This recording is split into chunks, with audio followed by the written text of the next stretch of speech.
Kal Penn was a pretty busy man in Hollywood for more than a decade. A number of projects, including Harold and Kumar. Yep. But in 2009, he left L.A., headed for Washington. To D.C., worked for 2 years as a public liaison in the White House. Now he is going back to his old stoner ways in the new movie called A Very Harold Kumar 3D Christmas. And look who is here with us this morning. Kal Penn, thank you very much for being here. Amazing story, the man with the Honda Accord. It was awesome. I mean, I want to cry that goes a million miles. I saw you. I did. I was kind of laughing at the parade because it was so cool. It was great. You know, the flags and everything. Absolutely, good to have you back. Good here. to be here. Good to see you. Congratulations on the movie. Thank you.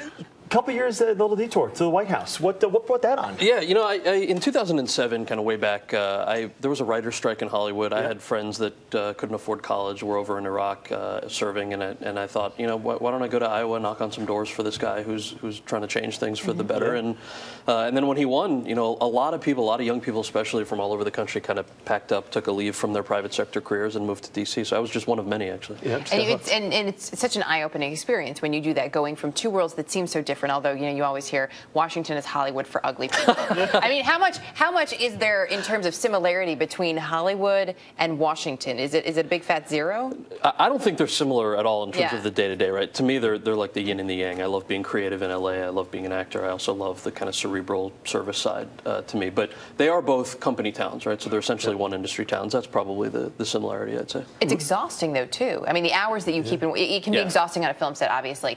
But the hours in Washington, and you probably can give a better sense to people at home at what it's really like there. There's a high level of frustration that things don't get done. But why is that? I'm obviously, you know, biased in terms of having worked in the White House, Sure. but you're right. You know, we would show up to work at 7:30 in the morning. You're there till 11 o'clock at night, and you get a text from a friend of yours who works for a senator or congressman at 4:30 saying, "Hey, you want to go grab drinks?" You're like, no, we're working till 11 o'clock tonight for this bill. What are you doing over there on Why the are Hill? you grabbing drinks on the Hill? You should be working to pass the president's bill. So this is the secret. So yeah, I agree with you. You know, there was a lot of frustration in terms of that because you're trying to do a lot, and you know, you got to rally some folks. I want to talk about your title. When you were there, you were Secretary of State. No. You were the nuclear inspector. Associate Director of the White House Office of Public Engagement. What did that entail? So the Office of Public Engagement is the outreach arm, and there's a point person for outreach for really any conceivable issue or community.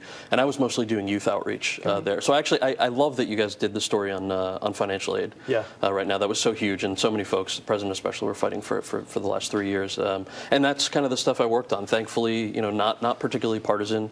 Things like Don't Ask, Don't Tell repeal, and outreach around that, outreach around you know, student aid, bringing our friends home from Iraq, entrepreneurship. And I'm not a policy expert, obviously. But it had to have helped, obviously, with your movie background and with your popularity. I'm sure you got a double take quite a few times when people would see you and you would approach them, right? You know, it's actually completely different. I found that obviously my coworkers at the White House I had known since '07, and that, you know, plenty of folks had taken a leave and worked there. But even when we were doing outreach, people, you know, would meet with the White House for really substantive, real issues, and it never seemed conflicted with my old life. Let's talk about the movie. Yes. A little 3D action. I mean, like, 2D wasn't good enough. We'll bring in 3D. Huh? Here's the deal. A lot of got stuff. this kind of magic. I mean, a lot of stuff is in 3D right now. This is not a big budget action movie. You know, there's one explosion. You'll see that. Okay. But the rest of it, I think the 3D really heightens the relationship between the characters. And really, frankly, this is not a children's Christmas movie. So the gags that you're going to see are things that I think we haven't seen in 3D yet. It was a lot of fun to shoot that way. You guys miss one another when you're not filming together? Or John and I? Yeah, we actually do. You know, this is now our third movie. We shot the first movie. A lot of folks forget it totally tanked in the theaters. It was the fans that really found it on DVD. But those are some of the best movies. Well, and this is what we love about it. So the cast and the writers were all very close. It's like working with old friends again when we have a chance to do one of these. Neil Patrick Harris, NPH in this one as well, right? NPH is awesome. Absolutely, he's in this one. We should point out, though, before we let you're not just back, you know, in Hollywood, you're doing stuff, you're writing, you're in the process of getting your graduate degree. I mean, you're a pretty busy guy. And by the way, if you don't follow him on Twitter, you're funny.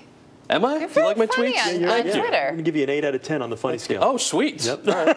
So keep it up. As my mom would say, we don't want to have to put the score down. No, well, and my mom would say, why isn't it a 10? What happened to the other 2 points? Well, we have I don't know, the Mom. bar is very high here. Cal, good to see you. Really. Thanks Good to see you, for too. coming Thanks for having me. Appreciate it. Good luck with the movie. Thank you.